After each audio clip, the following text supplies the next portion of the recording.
Magandang araw po sa bawat isa. Ito po muli ang inyong lingkod, Brother Paul Lito Jose, pastor po dito sa Jesus Christ Baptist Church, Santa Maria, Bulacan. And welcome po sa ating time in the Word.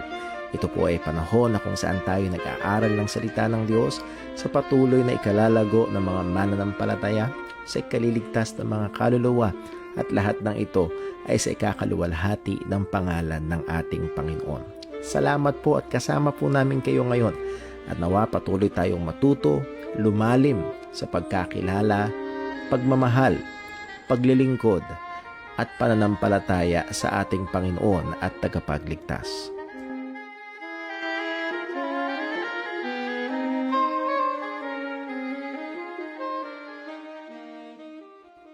Isang mapagpalang gabi po sa bawat isa po rin po ng Panginoon at muli ho welcome po sa ating time in the Word at kung saan tayo ay meron isang oras kung saan nagbibigay tayo ng panahon upang mag-aral ng salita ng Panginoon, particularly about the doctrine of the Holy Spirit. And after some time ay atin na hong tatapusin yung atin hong serie ng pag-aaral about the Holy Spirit. It's been a while, medyo marami ho tayong pagkakataon na wala tayong pag-aaral sa doon maraming kabisihan po sa ministry and also sa family life. And that is why I have decided through also the counsel or advice ng ilang mga kapatiran na pansamantala na magpahinga ho muna ang ministry ng time in the Word. So after this episode ay magkakaroon tayo ng tawag yata na iba na hayatsu, rest. Dahil marami hong kailangan gawin dito sa church, mga lessons na kailangan i-prepare, we're going through a formal church membership and so on, and marami hong mga pagbibisita, pakikipag-usap, counseling na kailangan gawin, mga pastoral work, and I find it will be beneficial, particularly sa members sa local church of JCBC na pansamantala mo na, who knows, kung Lord willing ay buksan ng Panginoon muli yung avenue or a different kind of online ministry through Jesus Christ Baptist Church at nawa ho ay maging kapuri sa Panginoon. And sinimulan natin ang time in the Word noong 2020, April ko din nagkakamali ng tanda. And then it's almost, it's been 5 years already sa biyaya ng Diyos, and because of the pandemic, ginamit ng Diyos ang pagkakataon po na ito. So again, ang ating ministry patuloy pa rin naman nagla-livestream ng ating mga gawain through Facebook Live. And then also yung atin mga archives ng mga sermons and mga pag-aaral Sunday schools and preaching natin ay nasa YouTube din naman sa lamang Jesus Christ Baptist Church sa YouTube, and you will be able to find it there. And nevertheless, who knows, baka mamaya maging 1-2 buwan lamang itong pagpapahinga ho na ito in the Word ministry. Ngunit gusto lang natin talaga na mag-focus ho muna dahil sa biyaya ng Diyos habang lumalawak ang gawain, dumadami ang asikasuhin, and we also thank God sa mga kapatiran ho na nagiging katuwang, and isa na rin ho yun ay kinakailangan ko rin na magbigay panahon para i-disciple and i-train yung mga kapatiran na nandun yung desire na tumuwang sa ministry. Nevertheless ay kailangan din ng paggabay at pagtuturo. So muli, mapareho natin, and this will be our last lesson about the doctrine of the Holy Spirit. And pagkatapos nito ay magkakaroon tayo ng pahinga dito ho sa ating time in the Word ministry para ho mas makapag-focus. Nevertheless, ay nawa ay naging blessing ho sa inyo ang 5 years, more than 5 years na ministry ho ng time in the Word. Hopefully ay mawala man yung ating every Wednesday evening na Bible study. Gaya ho nito ay magtuloy-tuloy ho tayo sa ating pagbabasa ng salita ng Diyos, pagbubulay-bulay ng salita ng Panginoon, to our personal time in the Word. Bago tayo magpatuloy ay magkaroon ho muna tayo ng sandaling panalangin para ho sa ating pagsisimula sa ating pag-aaral ngayong gabi. Let us pray. Panginoon naming Diyos, aming Ama sa langit, muli kami po ay nagpupuri at nagpapasalamat sa iyo sa biyaya at kahabagan mo, sa iyong katapatan, Panginoon, and also Lord for more than 5 years ng ministry na ito ng Time in the Word. Thank you, Panginoon, sa iyong pagsustento. Thank you, Panginoon, sa iyong biyaya. Thank you rin po, Panginoon, even in your patience sa mga pagkukulang, at nawa, Panginoon, ay naluwalhati namin ang iyong dakilang pangalan. Mga katotohanan na amin na pag-aralan ay pagpalain mong patuloy sa buhay ng mga mananampalataya at ang mga katotohanan na ito ay maging patuloy na instrumento sa ikababanal ng mga Kristiyano at sa ikakalawalhati ng pangalan mo. And as we pursue greater ministries, particularly sa local ministry ng JCBC, nawa o Diyos, ikaw po patuloy na maluwalhati. Amin pong hinihiling, Panginoon, nagabayan mo kami sa pag-aaral ngayon, ikaw po nawa ang maluwalhati, bigyan mo kami ng liwanag, at hindi lamang ito maging kaalaman, kung hindi o Diyos, maging sanhi ng lalo pang init sa paglilingkod, pagmamahal sa iyo, at kayo din sa paglilingkod sa mga kapatiran. Panginoon, ikaw pong gumabay, mag-ingat at maluwalhati, patawarin mo po kami sa anumang mga pagkakasala at pagkukulang, at amin pong hinihiling na ikaw po, Panginoon, ang maglinis sa amin, at patuloy ang aming pag-asa ay sa aming Panginoong Hesukristo lamang, at sa Kanya ay mayroong kapatawaran ang aming mga kasalanan. Aming inaalala sa iyo ang aming mga kapatiran na handon, O Diyos, ang mga physical ailments, mga karamdaman, particularly, Lord, si Birthday Paule, Sister Marilyn Ganas, iba pa namin mga kapatiran, O Diyos, na may iba't ibang pinagdadaanan, maaaring financially, materially, emotionally, at iba pang mga sitwasyon. O Panginoon, alam po namin na alam mo. At alam din namin, O Diyos, kung yung kinakalinga at pinapakain ng mga ibon, binibihisan ng mga damo, O Diyos, paano pa kami na yung mga anak? Salamat sa pag-asa na meron kami. Salamat sa Ebanghelyo ng aming Panginoong Hesukristo. At muli, salamat sa banal na Espiritu na nakatahan sa amin at gumagawa sa buhay ng iyong mga mananampalataya. Ikaw lamang po ang maluwalhati at maitaas. Dalangin natin sa pangalan ng aming Panginoong Jesus. Amen. Tayo ho'y dumako sa atin hong pag-aaral ngayong gabing ito. And as we have said, this is our last lesson about the doctrine of the Holy Spirit. And by the way, if you have not yet visited Faithful Bible Truths, this is a YouTube channel. And please watch yung mga videos. At kung maging blessing po ito sa inyo, ay paki-share nyo sa iba upang ang mga katotohanan na natin to ay makarating din naman po sa iba. Pag-pray ho natin at suporta ang YouTube channel po na ito. So dako ho tayo sa ating pinaka-lesson gabi. Again, Doctrine of the Holy Spirit, lesson number 49. And this is our final lesson. Muli, hindi ibig sabihin na final lesson ay naubos natin lahat. No, we can discuss so much more about the doctrine of the Holy Spirit. We talked about His deity, His personhood. We talked about the titles of the Holy Spirit. And now, ang ating huling lesson ay nahandol sa dulo ng ministry ng Holy Spirit. Ano ba yung ginagawa ng Banal na Espiritu sa buhay ng mga mananampalataya? And particularly, matatapos tayo ngayong gabi when it comes to the ministry of the Word of God. So mag-review tayo ang current ministry ng Banal na Espiritu sa buhay ng mga mananampalataya. The work of the Holy Spirit is not to be appreciated only in the miraculous, but to be observed in the daily lives of the believers, particularly in their sanctification. Muli, merong grupo ng mga nagpapakilalang Kristiyano na tila baga ang Banal na Espiritu ay present lamang at na makapangyarihang kumikilos lamang pag merong mga kakaibang nangyayari, pag merong kung anong tunog na lumalabas sa bibig, o gumugulong-gulong, o umaalulong na parang aso, o tumatawang walang dahilan. I have seen all of those, not personally, but sa mga videos, at again, na nakarumal-dumal na mga bagay na ina-attribute sa Banal na Espiritu.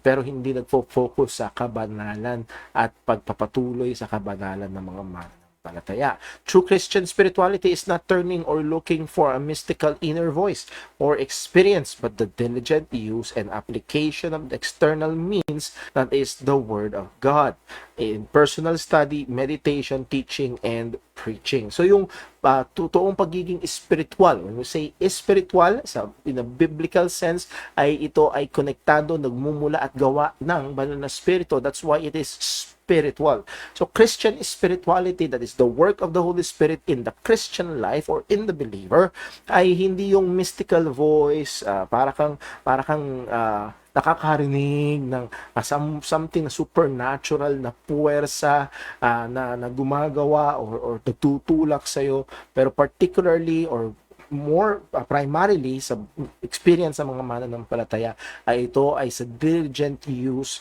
and study and application ng salita ng Panginoon. And minsan may kausap po akong kapatiran sa church at na merong struggle, merong problema with regards to relationship with other brethren in the church. At nahandoon yung kanyang pagpapakita, pag sinashare niya yung kanyang struggle. And as I'm listening to that brother or to that sister or in Christ, I was being amazed kung paanong ini-struggle niya yung salita ng Diyos, paano ma-apply. Yun. Napakaganda na sign ng hindi ang totoong spirituality ay hindi yung parang lumulutang ka sa ulap na hindi ka makabasag pinggan. No, but nandun yung pag-struggle sa kasalanan at pagsusumikap na mai-align ang buhay sa sang-ayon sa sinasabi ng salita ng Panginoon. So again, and I praise God kapag nakikita yon sa buhay po ng mga mananampalataya. So, dako ho tayo sa susunod. Hindi ko lang ho alam, ano? Sa monitor ko ay nag-stuck yata yung video doon sa aking muka. Pero I hope ay hindi naman ho ganon. Next, Christian spirituality is objective spiritual warfare. May nagtagal tayo dito dahil madalas yung mga warfare na ipopromote sa iba't ibang mga Christian groups ay may kinalaman sa binding of Satan, ganun, commanding Satan to go out and so on. No, hindi yun ang makikita natin sa salita ng Panginoon. Pero primarily, it's the battle against sin and the battle against, as Paul said, we wrestle not against flesh and blood, but against principalities, rulers of darkness in heavenly, in higher places, ano. So, meron talagang pakikipaglaban, pero ito ay spiritual na labanan at ang atin hong pagtatagumpay ay hindi nakasalalay kasi kung sinong anghel ang nakatoka sa atin kung hindi nakasalalay kay Kristo. Well, ano ba yung mga arena o lugar ng pakikipaglaban ng spiritual warfare? Number one, ang spiritual warfare is when it has to do with the mortification of sins. May kinalaman yan sa pagpatay sa kasalanan. As Apostle Paul said sa Romans chapter 8. Romans chapter 8 verse number 13. Romans chapter 8 verse 13, ang sabi ng salita ng Diyos ay ito. For if you live after the flesh, ye shall die. But if ye through the Spirit do mortify the deeds of the body, ye shall live. So muli, nandun yung word na mortify the deeds of the body. Yung word na mortify, ganyan yung alam natin, mortuary, yung patungkol sa patay. So yung mortify is to kill, to make dead.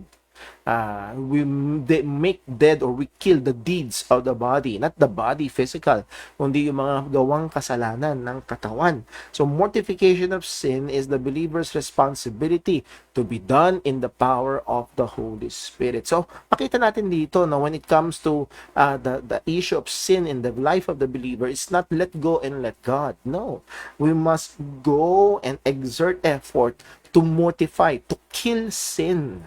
At sabi nga nung isang lumang mangangaral ay nasaan yung gawa, nasaan yung mga ginagawa mo sa buhay na pagpatay sa kasalanan, meron bang effort?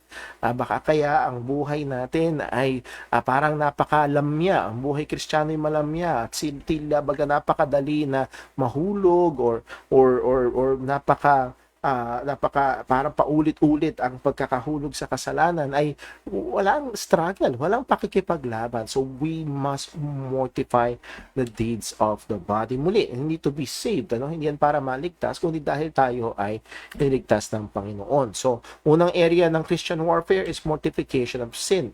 Pangalawa, nawala pala yung isa, no? Ang pangalawang area of nawala dito, sorry na-coveran ko siguro yung isang slide.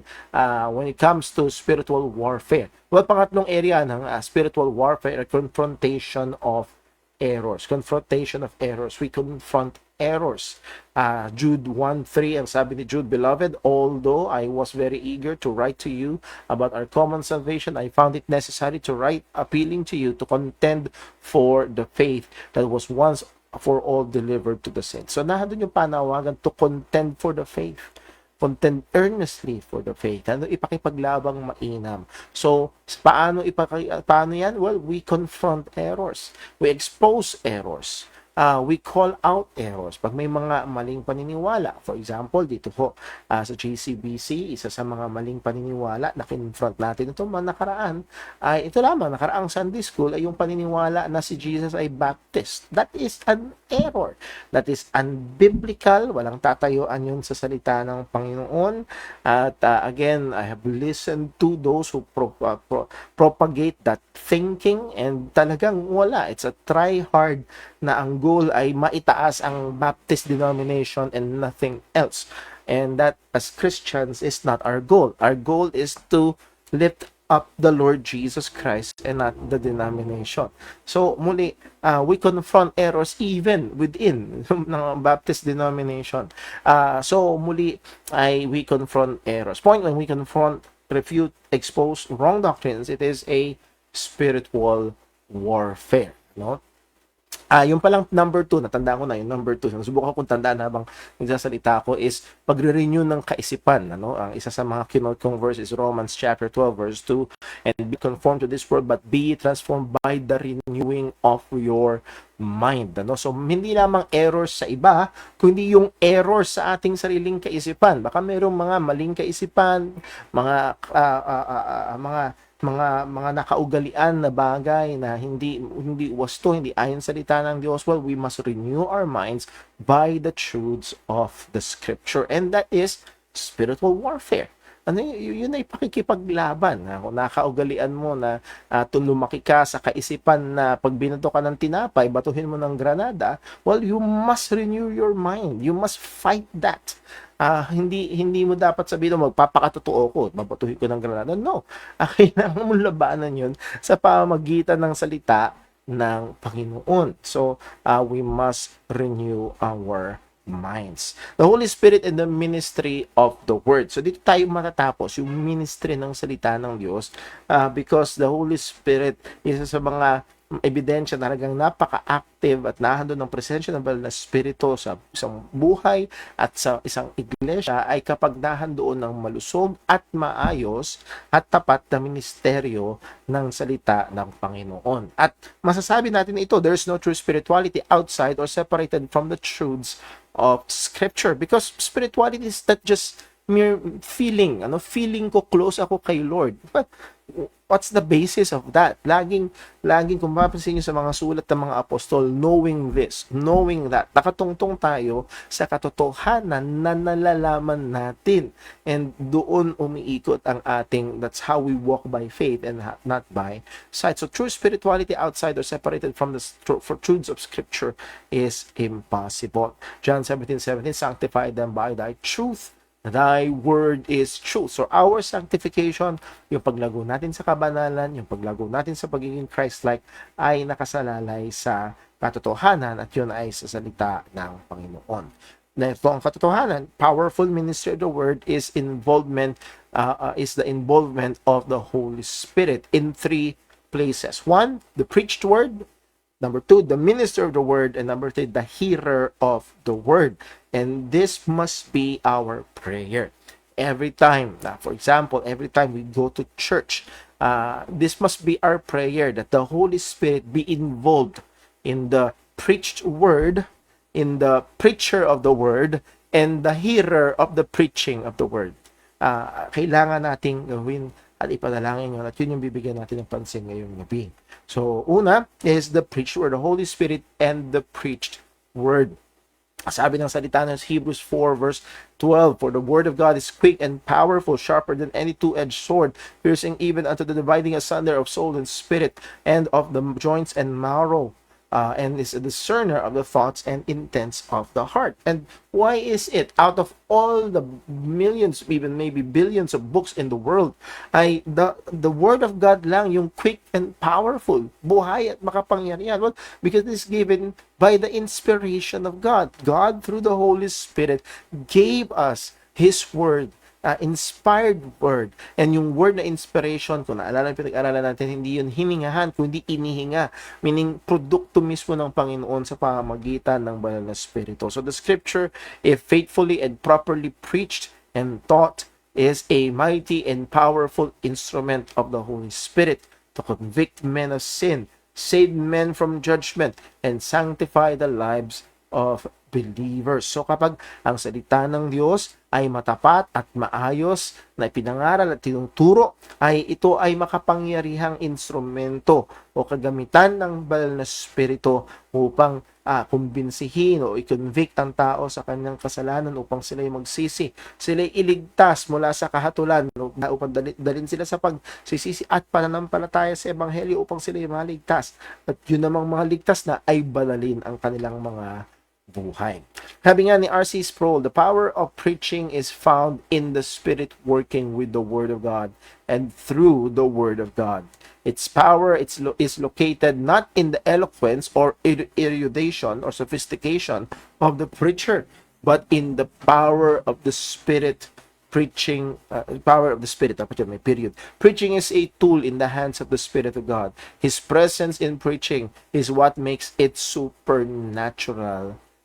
Make it a supernatural event. So makita natin dito, it's not the powerful preacher, but the power of the Holy Spirit na nag-a-attend dun sa preaching and the preached word, na kung saan hindi lamang pag yung pinangaral ang salita ng Diyos, hindi lamang doon sa time na kundi sa pagkarinig nung naririnig, nung nakikinig ang salita ng Diyos, ay gumagawa ang banal na Espiritu sa pamamagitan ng katotohanan ng salita ng Panginoon. Wala doon yung kapangyarihan. Wala sa tuloy natin. The preacher must rely on the Holy Spirit to use and bless all his efforts. Yes, may efforts ang mangangaral. Merong mga tools sa Bible school or sa seminary pinag-aaralan, yung homiletics. Kung yung hermeneutics is the science and art of interpreting the scripture, homiletics naman is the science and art of delivering or preaching the word of God. May mga practical na mga bagay na pwede at dapat gawin ng isang tapat na mangangaral ng salita ng Diyos. But again, hindi nakasalalay sa techniques, hindi nakasalalay sa illustration or sa pagiging bombastic, sa volume o sa tapang nung mangangaral, kundi nakasalalay sa kilos at gawa ng banal na Espiritu. The hearers must hope and pray for the working of the Holy Spirit in the preacher and the preaching of God's Word. So, ayun, again, mga kapatid, sinabi ko na nakaraan, kailangan ko yun, ipag-pray nyo. Lalo na tuwing nagpipreach si Brother Paul or saan mang tayo iglesia umaattend, sino mga nagpipreach, pag-pray na kumilos ang Panginoon, gamitin ng Panginoon ang nangangaral at yung pangangaral o ipinapangaral na salita ng Diyos. Una ay sa ating sariling buhay and then sa buhay ng iba. Pray for the Holy Spirit's operation in their own lives for sanctification. That is the lives of the hearers. Minsan nagpe-pray tayo para lang sa iba, but how about for ourselves when it comes to the preaching of the Word of God? Madalas kapag ang prayer is about blessing, tayo lang ang naiisip natin at hindi ang iba. Pag ang prayer is about the preaching, yung iba ang naiisip natin at hindi yung ating sarili. Nawa, tulungan tayo ng Panginoon na magkaroon tayo ng talagang nasa, Lord, sa preaching mo, tulungan mo akong makinabang, tulungan mo ako na makita, gamitin mo ang liwanag ng iyong salita para expose pa ang mga kakulangan, kasalanan sa aking buhay, at gayon din ay para ma-reinforce, mapalakas, mapakain yung kaluluwa upang lumakas yung mga lugar na dapat pang ma-develop. Pray for the Holy Spirit's work of regeneration among unbelievers. Muli, ang makapagpapanganak muli lamang sa isang taong hindi ligtas ay ang banal na Spirit is the work of the Holy Spirit. Makakapagbukas lamang ng puso ng tao ay ang banal na Espiritu. Makapagbibigay liwanag lamang sa kanyang mata ay ang banal na Espiritu. So let's pray. When we come to church and we see visitors, dito sa JCBC, we welcome visitors, and hopefully ay hindi lamang, okay, palakpak, thank you, you're here, but the members should be praying, Lord, sa preaching ng iyong salita, nawa mangusap ka, nawa ay magligtas ka sa mga bisita, lalo na hindi lamang sa bisita, kundi sa lahat ng mga wala pa sa pananaw, mga bata na maaaring matagal nang umaattend sa church pero wala pa rin profession ng kanilang pananampalataya kay Kristo. Muli, pag-pray natin, pray na kumilos ang banal na Espiritu in and through the preaching of the gospel, lalo na upang siya ay magligtas. Ephesians chapter 4. Well, ito pala, the Holy Spirit and the minister. Hindi na ito yung ministry, but the minister. Yun na nga yung nangangaral. Yung tinagamit ng Diyos para ipaglingkod ang salita ng Panginoon. Ephesians 4:11, He gave, sino yung He? The Lord Jesus Christ, the head of the church, gave some apostles and some prophets, some foundational ministry. Ayon sa Ephesians chapter 2, foundational ministry. So, sa panahon natin ngayon, wala na ang apostles and prophets, tapos na ang ministry nila because they are foundational. And some evangelists, most likely these are missionaries na pupunta sa ibang mga lugar. Pero ang madalas na matatagpuan nating minister sa churches is pastors and teachers. Actually, yung dito, yung end, yung pastor and teacher is just one compound word, pastor, teacher. Because not all teachers are pastors, but all pastors are teachers. So, na verse number 12, for the perfecting, para daw saan binigay ang mga pastor na tagapagturo sa iglesia? For the perfecting or the maturing of the saints, for the work of the ministry, para sila ay mag-mature sa pananampalataya, para sila ay maging involved sa ministry, at anong magiging lundo niyan? Para ma-edify, mapatibay, lumago, tumatag ang katawan ng iglesia ng ating Panginoong Hesus Kristo. So, ibinigay ang mga tagapagturo. Ang mga ministers of the word are Christ's gifts for the good of the church. Ang mga pastor, mga tagapagturo, ang salita ng Diyos ay regalo. Hindi sila perpekto, pero sila ay regalo ni Kristo sa iglesia para sa ikakatatag ng mga mananampalataya. Acts 20:28, take heed therefore unto yourselves. This is the farewell portion ng mga salita ni Apostol Pablo sa mga pastors from Ephesus. Take heed therefore. Binibili na niya yung mga pastor. Take heed therefore unto yourselves and to all the flock over which the Holy Ghost had made thee overseer. So, isa yun sa mga technical word na gawain ng pastor, overseer, to feed the church of God. So, pagpapakain ng salita ng Diyos sa iglesia ng ating Panginoon, which He had purchased with His own blood. By the way, I try as much as possible to always point out when we go across this verse, the church of God, He purchased with His own blood. So, sino nagtigis ng dugo para sa iglesia? Well, si Jesus. So, si Jesus ay Diyos. Church of God, which He purchased with His own blood. Dahil nagkatawang tao ang Diyos. Nagtanong ako minsan, na inayahan kami sa isang prayer meeting yata o gawain ng INC noon sa Amerika, at binrot up ko itong bagay na ito dun sa ministro. Bakit ginagamit nila yung lamsa? Doon lamang masusumpungan yun sa lamsa version. Sa ibang mga versions, Church of the Lord, at pinakamadalas Church of God. Dahil yun yung pinaka-accurate. Ecclesia to Theos. Hindi siya Ecclesia to Christo. Pag Ecclesia to Christo, ay Church of Christ. Pero sa Greek ay Ecclesia to Theos, Church of God. Hindi daw pwedeng God kasi daw may dugo. Well, walang problema yun. Kung kikilaan na talaga nagkatawang tao ang Diyos, yan yun ang iba yung kundi ang ating Panginoon. Well, ang punto lang is this verse really is really pointing out clearly sa deity ng ating Panginoong Hesus Kristo. Well, ang punto ko ay ito, going back sa ating, tangent tayo ng konti, going back doon sa ating main purpose, yung minister ng Word of God. One of the primary method of caring for the church is through the feed the church of God. Hindi ito lang ang trabaho ng pastor, pero ito yung pangunahing trabaho ng pastor. At kung merong hindi dapat papabayaan ang pastor sa mga pangunahing ministry niya, ay ang pangangaral ng salita ng Panginoon.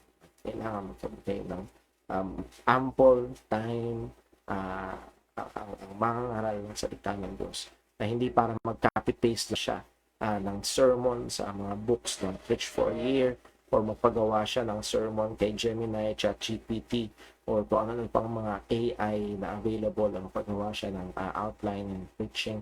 And muli, makikita natin yan maya. So, dapat ang mangangaral ay tapat sa kanyang pagpapakain sa iglesia. 1 Timothy 5:17, let the elders that rule well be counted worthy of double honor. By the way, yung double honor dyan ay with regards to remuneration or financial, may double support, hindi yan double honor. Kalokohan yung sinabi ng isang pastor na sa parents single honor thy father and my mother, sa pastor daw double honor. No, that is very very very very wrong. Ang double, malayo walang kinalaman yun diyan. Ang may kinalaman dito, double honor, ang tinutukoy dito ay yung support ng manggagawa, especially, nagsabi si Apostol Pablo, especially those who labor in the word and doctrine. Nahandoon yung pagle-labor, at yung word na labor is working to exhaustion. Nahandoon yung talagang pagpapagal, nahandoon yung talagang pagpupursige, and hindi mo madali. It takes hours and upon hours para maunawaan ang sinasabi ng salita ng Diyos, and then iayos yun sa paraan na mauunawaan ng mga tao ang salita ng Panginoon, and so on, and then yung delivery pa nito. So muli ay kaya ipag-pray natin yung mga kapastoran, mga pastor dito sa JCBC, di ba, lahat, and pag-pray natin na Lord, sa biyaya ng Diyos ay tumawag at magbangon ang Diyos sa mga dagdag na mga mangangaral na who will really labor, not just copy-paste a sermon from the internet or ask AI. Muli, kung ito'y ginagawa ng mga estudyante, merong mga pastor na gumagamit ng AI to build up their sermon. So muli, pero dito nakikita natin yung appreciation ng Panginoon through the Apostle Paul to those faithful ministers who labor in the word and doctrine. So ministry of the word, teaching and preaching is a hard work or labor. So let's be praying. In 2 Timothy 2:15, study to show thyself approved unto God, a workman that need not be ashamed, rightly dividing the word of truth. Kung yung naalala nung Sunday, pinag-aralan natin yung word na study, yung paunahan na yan, spudazo, meaning make haste or make effort. Yun yung pinaka-ibig. Hindi yung study na mag-aral ka, mag-enroll ka, but to make effort. Pag sumikapan mo, pag-aralan mo. Yun yung hindi mag-aral ka, kundi pag-aralan mo. That's a better translation. Aside to show thyself approved of God, a workman that did not to be ashamed, rightly dividing the word of truth. That word, rightly dividing, orthotomeo, galing yan doon sa ortho, meaning pagtutuwid, orthopedic, tinutuwid yung buto, natabingi, nabali. So, to cut straight, yun ibig sabihin ng orthotomeo. To set forth truthfully and without perversion or distortion. Ibig sabihin, walang liko, walang pilipit, walang pagewang-gewang. Ibig sabihin, diretso, matuwid, maayos. So again, yung paghahandle ng salita ng Diyos, hindi baliko, hindi tuwid, hindi bali-bali. Ibig sabihin, truthful, maayos yung paghahandle ng salita ng Diyos. Point, this is to be done the whole Bible, rightly dividing, rightly handling the word of God is to be done to the whole Bible, every book, every chapter, every verse, every word, and every doctrine. And again, ang punto dito, it's hard work. Hindi ho yun simple. At again, it's a lifetime of work ng mga tinawag ng Panginoon. 2 Timothy 4:2, preach the word.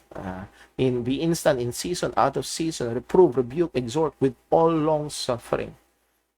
Baka sabihin ni Apostol Pablo kay Timothy na may buong pagtsatsaga, because sometimes, mga kapatid, talaga para bang isip, kaka-preach lang kaka-aral lang natin. Hindi mo ba napakinggan? Bakit ganun? So the delivery, preaching, and teaching of the truths of God is hard work. Hindi yun madali. Kaya may mga pagkakataon talaga na pagkatapos ng Sunday morning service, parang pakiramdam talaga ng trabaho, then afternoon service, lalo na yung mga pastor, kaya hindi ko ma-imagine, may kilala akong mga pastor na mag-preach sa umaga sa church na ito, then biyahe 1-2 oras para mag-preach sa ibang church dahil walang pastor. Again, what a physically demanding task ito, hindi lamang physical, yung mental, emotional, spiritual, magkakasama lahat. So nawa ay ipag-pray nyo ho. I'm not just saying this for my sake as a pastor, but sa mga pastor, sa ibang mga iglesia, I hope nagpe-pray tayo. Pinagpe-pray natin sila na patuloy at magpursige at maitaguyod ng tama at tapat ang mga ministeryo na saan sila tinawag ng Panginoon. 2 Thessalonians 3:1, finally, brethren, pray for us. So, speaking of praying, Apostle Paul himself asking for believers to pray for them, pray for him, that the word of the Lord may have free course and be glorified, even as it is with you. So the minister of the word need the church's constant prayer. We need it, mga kapatid. At nawa ay isama natin sa pananalangin ang mga manggagawa. Number next, 1 Thessalonians 2:13, for this cause also thank we God without ceasing, because when ye received the word of God, which ye heard of us, ye received it not as the word of men, but as it is in truth the word of God, which effectually worketh also in you that believe. So narito sila Apostol Pablo na nangaral sila, ye received the word of God. Nangaral sila Apostol Pablo, but ye received the word of God. Ang sabi pa niya, it is in truth the word of God. So ang punto ito, if the written word is faithfully and properly ministered, it is the word of God given to the people of God. So again, ito yung salita ng Diyos. Kapag ito'y tapat, maayos, na tinuturo, hindi maayos, again, rightly dividing, rightly handling yung salita ng Diyos, pag ipinapangaral ito, it is the word of God, and we must exercise reverence dun sa salita ng Panginoon na ipinapangaral. Now, anong kaikaiba nito? Ministers of the word, preachers and teachers must make sure that they teach and preach the word of God faithfully. As Paul told Timothy, preach the word. Kailangan siguraduhin natin when we're preaching the word. We're preaching the truth of the word. It's not our truth na ibinilagay natin sa word. So dalawa yon. Merong exegesis, we hinuhukay natin yung truth from the word. Meron namang eisegesis, meron tayong idea, sinusubukan nating isapak doon sa salita ng Panginoon. So let us be very careful. Isang halimbawa, talas nating nagagawin yung halimbawa dito, remove not the ancient landmarks. And I've heard so many preachings about that. The landmark of this, that, the landmark of Baptist, the landmark of KJB, the landmark of this and that. No. They did not take the time to really study the text. Ano ba yung landmark doon? Meron mga truth na, pero hindi yun yung truth ng text. So, muli ay kailangan hindi eisegesis na inilalagay yung idea, kundi yung mismong idea, yung truth na nilalaman ng text. And it takes time to study, to examine yung context, previous and proceeding ng mga verses and chapters or yung buong book na kinilalagyan ay kailangang bigyan ng konsiderasyon. Just practically speaking, itong mga nakaraan, may kapatid dito sa church na nagtatanong sa akin at tanong niya ay patungkol sa Book of Hebrews. At isa sa nakatulong sa amin para maunawaan niya ay ano ba ang context ng Hebrews? Ano ba ang layunin ng author ng Hebrews? Ano ba yung dinidil na problema sa Hebrews? At nung naunawaan niya, okay, yun yung nagbigay liwanag para makita ano ba talaga yung sinasabi ng text na yun. So, muli nagsiserve off ako, pero ang ministry ng salita ng Diyos hindi madali, ito'y mahirap, dapat patuloy na ipag-pray at lalo na ang mga manggagawa ay magsumikap na gawin ito ng may katapatan. Ministers of the word must seek to faithfully present the Spirit intended meaning and message of the text and not their own or personal message, lalo na yung mga patama preaching, kundi yung ano ba talaga yung sinasabi ng banal na Espiritu, ano ba talaga yung mensahe ni Apostol Pablo, ano ba yung gusto niyang sabihin.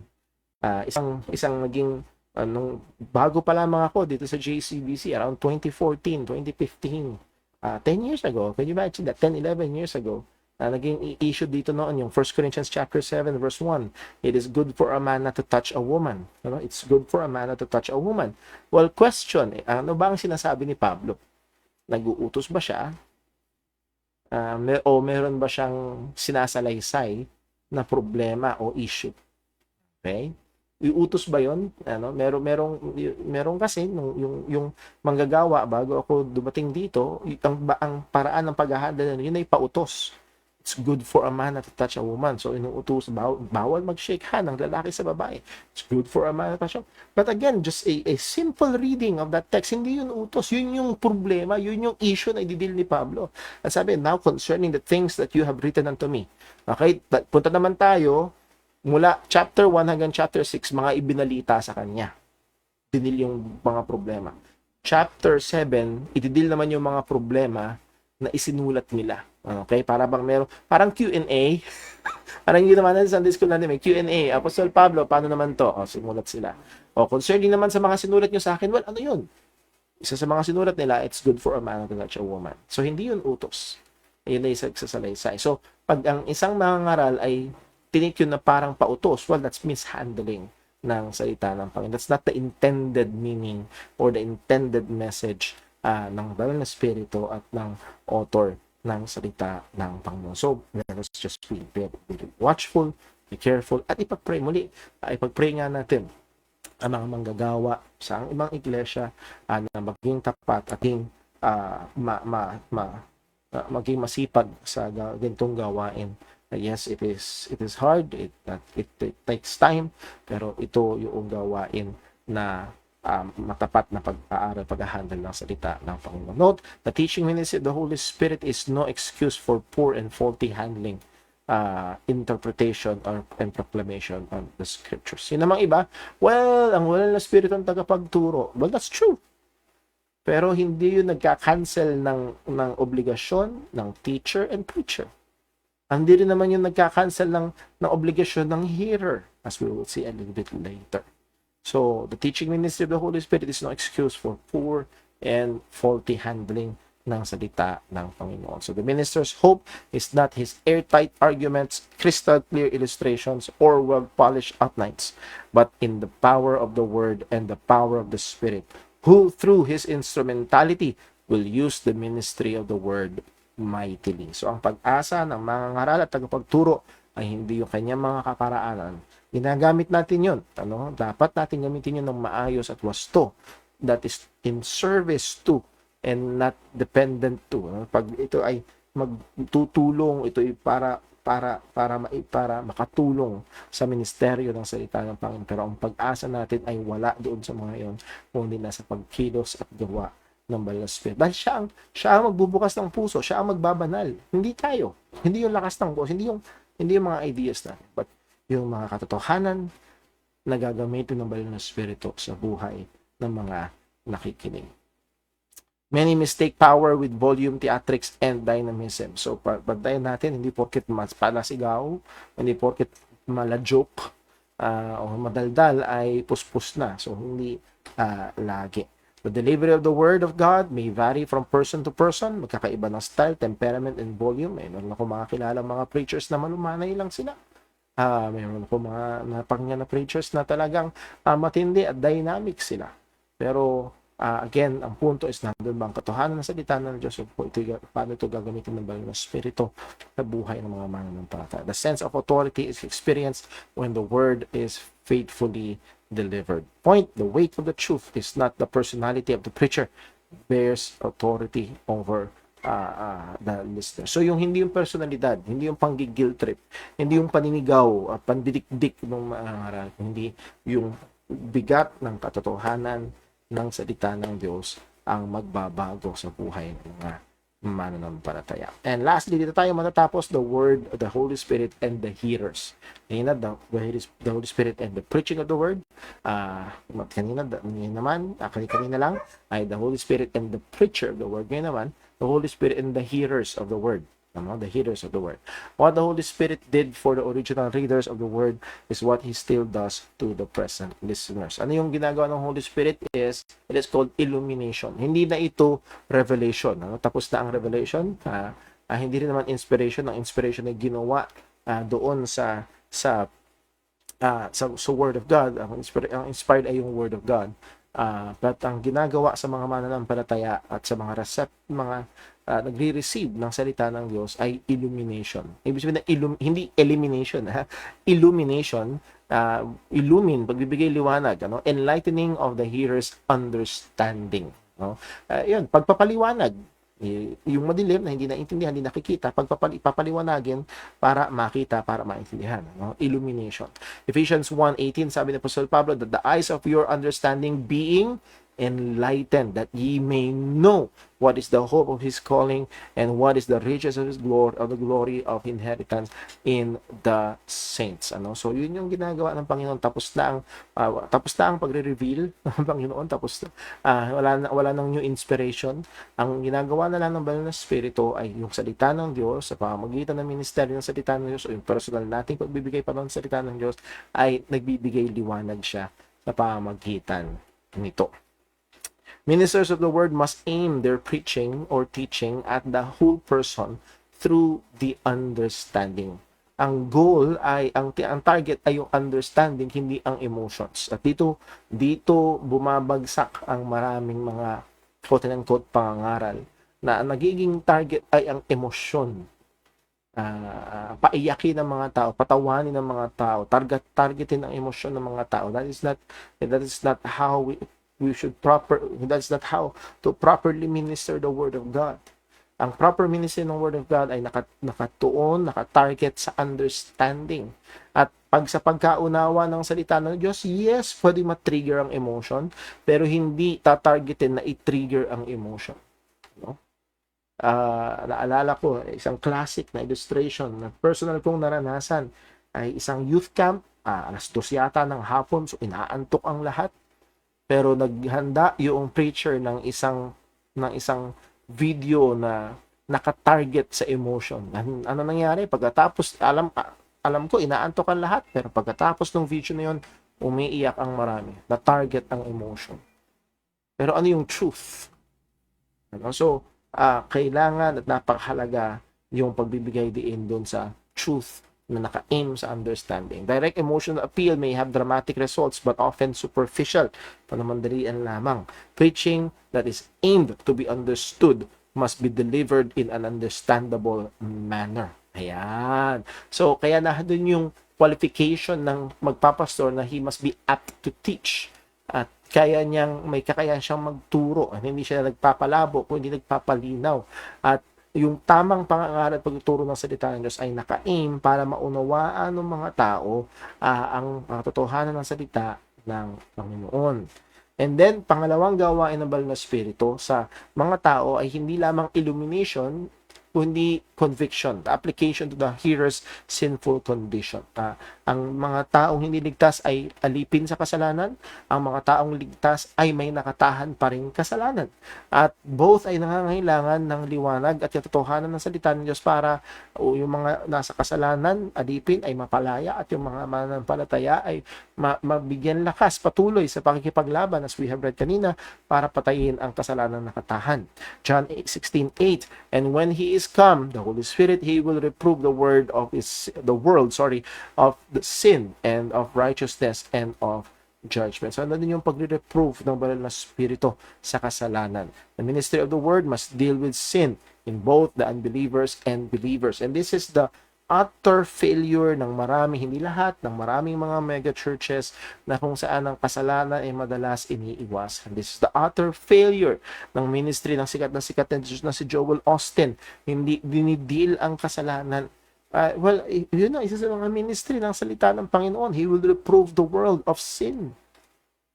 So muli ay nahandoon ang kakulangan kapag hindi ipinapangaral ang katotohanan laban sa kasalanan. And then, lastly, ang gawain ng Banal na Espiritu is regeneration. Quickening of the sinner to respond in faith and repentance to the gospel. Hindi wala tayong time para tingnan dito, pero ang katotohanan ng ito, ang tao ay patay sa kasalanan. At ang patay, kahit anong lakas, kahit tutukan mo yan ng 2,000 watts na speaker at nagsisigaw ka, walang response yan. Kahit tutukan mo yan ng pinakamatinding spotlight ng liwanag, hindi magre-respond yan. Bakit? Patay eh. Ganun din ang patay sa kasalanan. Kahit anong tindi ng pangangaral, walang response. Bakit? Patay sa kasalanan. At ang tanging pag-asa ay pag sila ay binigyang buhay. As Ephesians chapter 2 said, Ephesians 2 verse 5, but God who is rich in mercy in Christ Jesus has quickened us together with Him. by His grace. So, tayo'y binuhay. Sa pamamagitan ng banal na Espiritu, pinanganak tayong muli. As John said, John 3:8, the wind bloweth where it listed, and thou hearest the sound thereof, but canst not tell whence it cometh and whither it goeth. So it is everyone that is born of the Spirit. Muli, pinanganak ng Espiritu. Yung patay, pinanganak ng Espiritu, nagbigay buhay upang magkaroon ng kakayahan na tumugon. At maging yung pagtugon ng pananampalataya sa Ebanghelyo ay galing din sa Panginoon. We must minister the word for the conversion of sinners, not for entertainment. Muli, I believe si Charles Spurgeon nagsabi, the ministry of the pulpit is for the sanctification of the sheep, not for the entertainment of the goats. Hindi para libangin yung mga kambing. So regeneration. It is the work of the Holy Spirit that we must pray, na pag nangangaral ng salita ng Diyos, ang Banal na Espiritu kumilos at magpanganak ng muli. And lastly, so yun na sa hindi mananampalataya, sa mananampalataya, sanctification. Sanctification. The progress in holiness and obedience of the believer in response to the word. As we have quoted kanina, John 17:17, sanctify them by the word. Thy word is truth. So the ministry of the word is purposefully aimed toward the sanctification of the believers, new and old. Kahit bagong mananampalataya o matagal nang mananampalataya, ang ministry ng salita ng Diyos, ang goal ay lalo pa tayong hamunin sa mas banal na pamumuhay, mas mainit na paglilingkod, mas malalim na pagkakilala, mas buong pagmamahal sa ating Panginoon. So, sanctification ng mananampalataya. Lastly, tayo matatapos. The ministry, anong punto? The ministry of the word is and must remain the focal point of the ministry of a biblical, spirit-filled church. So, napaka-involved ng Holy Spirit sa church primarily, hindi yun lang, pero primarily ang involvement ng Banal na Espiritu sa buhay ng iglesia ay nahandoon sa ministeryo ng salita ng Diyos. So, pag-pray natin ang mga pangangaral, pag-pray natin ang mga nangangaral, at pag-pray din natin ang mga nakikinig ng pangangaral ng salita ng Diyos. At salamat sa Panginoon, hindi tayo nakaasa sa ating mga sariling lakas at kakayahan, kundi kasama natin ang banal na Espiritu. And doon tayo ay pwedeng magpahinga at umasa. So, naghang na ho yung aking Facebook dito sa computer. Inang ko lang ho kung merong may mga tanong, ayun po kung na-update dito sa comment section. Pero pang wala. Sa Messenger, wala rin naman hong nagtanong. And then, sa text message, meron po si Brother Boy nag-text, pwede bang mangusap at magligtas ang Diyos kung ang preacher ay hindi tunay na mananampalataya? Yes po. Dahil ang pangunahing ginagamit ng salita ng Diyos ay ang kanyang salita. And historically speaking, mayroon ng mga patotoo na yung may mga pastor na hindi pala sila ligtas, pero in some one way or another ginamit ng Diyos. So the power of God unto salvation is the gospel. And if the gospel is preached, as Paul said sa Philippians chapter 1, merong mga nagpipreach ng gospel na may masamang motibo, pero ang sabi niya, well, Christ is preached, I will rejoice. So pwede, at kahit hindi tunay na mananampalataya. But again, kung pwedeng gamitin ng Diyos yung hindi ba, paano pa kung tunay na mananampalataya? Pwede bang mangusap? Ayun, parehong hindi pala, magkaiba. Pwede bang mangusap at magligtas ang Diyos sa mga grupo na mali ang doktrina? Example ay Iglesia ni Cristo. I would like to say na again, ang presence ng Ebanghelyo ay pwedeng gamitin ng Panginoon pero napaka mapanganib. Lalo na kung ang Ebanghelyong pinapresent nila ay pilipit. Dahil, for example, kung merong maglagay sa billboard ng John 3:16 at merong nakapagbasa ng John 3:16, malay ba natin kung anong religious denomination nung naglagay ng John 3:16? Makamamaya ay Lusig Salvation o Faith Plus Works yung grupo naglagay nun o tao naglagay nun, pero pwedeng gamitin ng Diyos yung katotohanan na yun para magligtas.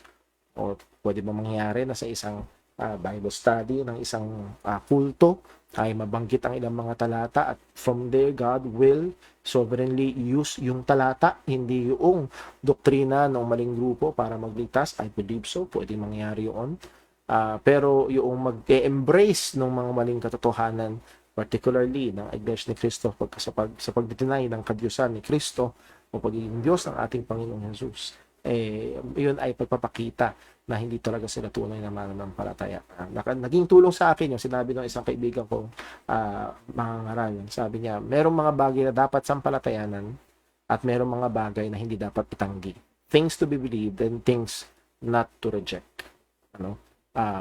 Pag inireject yung deity of the Lord Jesus Christ, well, hindi talaga Kristiyano. Yan.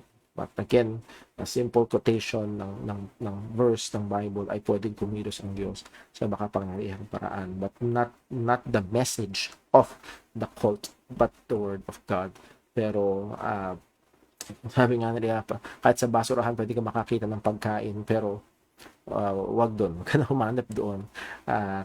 Pero may panganib. So, I'm just answering that in the view na ang Diyos ay pwedeng kumilos in a very powerful and ways na hindi natin kayang maisip o limitahan.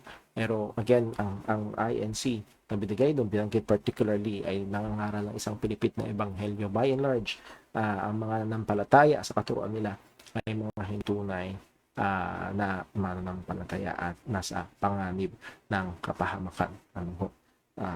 So yun lamang. Thank you very much po. And again, as we have said, ang Time in the Word Ministry ng JCBC ay pansamantalang magpapahinga dahil may mga bagay ako na kailangang i-prioritize at tawa, tulungan tayo ng Panginoon na maybe sometime this year or maybe next year, tingnan natin kung maibabalik ko ang ministry ng online Bible study, Time in the Word. And we praise and thank God that I hope kasama ko kayo na nagpupuri sa Diyos for more than 5 years ng ministry ng online Bible study ko na ito. At lahat ng papuri ay sa Diyos. Salamat po sa lahat ng mga nakasama natin at patuloy na nakakasama at nawa ay naging pagpapala ko ito sa inyo. God bless po. Magandang gabi. Dito nagtatapos ang ating time in the Word. Ingat po tayong lahat at see you at church. God bless po.